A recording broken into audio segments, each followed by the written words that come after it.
Hey guys, it's Zach from moveSKILL.com. So this video we're going to start to talk about how we work on balancing in a handstand, how we take you away from the wall slowly and get you comfortable in a balanced position. This is not a video on drills on how to rebalance and how to reassess a handstand. This is just going to be kind of a discussion and a tutorial on how to get you weaned away from the wall and actually feeling what it's like to be in a handstand. There's a few prerequisites we're going to need to see beforehand. One is you need to have the shoulder strength and mobility to be in a handstand. So if you haven't been doing the chest to wall handstand holds, either the piped versions on the box or the wall, I would recommend spending some time in that first. This is more geared towards folks who are starting to be able to kick up into handstands against the wall and get to a good, open, and really stable body line position. So the first thing we're going to show today is we're going to talk about how to actually walk up to a wall, chest to wall, and start to pull yourself away. And this is going to be done spotted with a partner. So what I'm going to have you do is I'm going to have you walk up to the wall, and you're going to step a little bit further away than you might normally do for, say, something like a chest to wall handstand hold. And the reason is we want to have some room to pull ourselves away. You're going to have a partner who's going to stand just behind you, and they're going to spot, and they're going to do so by giving you some fingertip assistance just below the knee on the bottom of your thighs here. So they're going to be helping you, making sure you don't fall away from the wall. Make sure you have someone who is confident in catching you and also making physical contact with you. That's important. So you're going to walk yourself up to the wall slowly. Once you're there, the first thing that you need to do is find that body line position where your abdominal wall is braced, your butt is squeezed, toes are pointed, and heels are squeezed together. I also recommend, instead of looking across the room, that you actually look right between your hands, and you do that with a somewhat neutral position. You don't want to be looking all the way up. Once you're there, what we're going to do is not kick away from the wall. Adding momentum isn't going to help you. I want you to do a scissor pull away from the wall. So you're going to pull one leg out, and then the other leg you're going to slowly pull away from the wall, and then you're going to bring the two together in the center.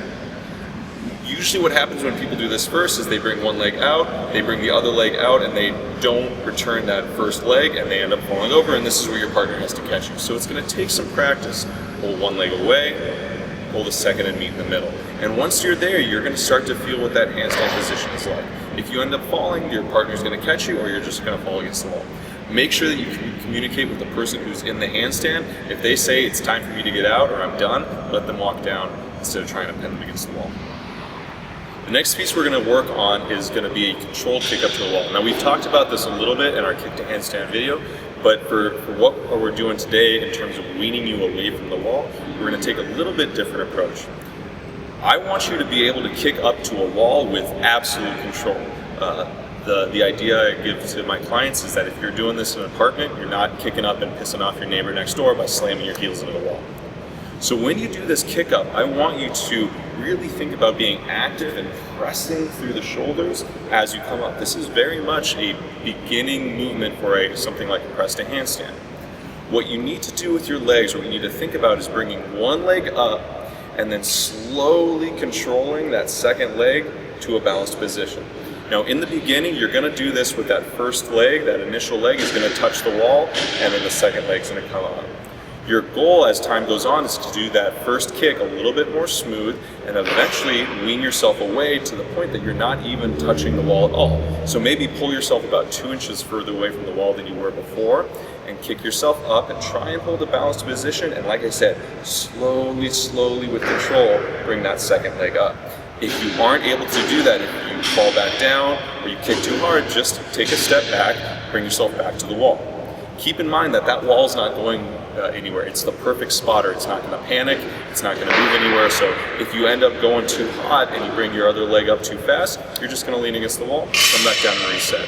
So for this, you actually don't even need a partner, but it's nice to have someone watch and spot. If you don't have someone to watch you, I recommend taking your cell phone and videotaping yourself from the side while you do this. Once you're able to kick up with control and you're not touching the wall at all, and you can do this not just once or twice, but multiple times with consistency, then we're gonna move away from the wall. At this point, now you can have someone spot you in the middle of the room. The reason we don't want to do this before you have that ability to kick up is you don't want to trust someone to catch you every time when you're kicking up with a great deal of momentum. So you should be able to kick yourself up without any help at all. Bring the second leg up, and then your partner's going to come and assist. And they're going to do this by standing on the side of you and controlling your body on either side of your thighs with just some fingertip help. Make sure to be consistent. Grab them right here, and if you need to really put your hands on your partner, grab them and control them. Things that generally go wrong once we're in this freestanding position: people start to panic, they lose control of the midline, they aren't squeezing their butt. Remember that as soon as you get up into that handstand, it is your job to keep your midline as tight as possible. Squeeze your butt and heels together as tight as possible and point your toes. This is going to be that real position of feeling support and feeling balance.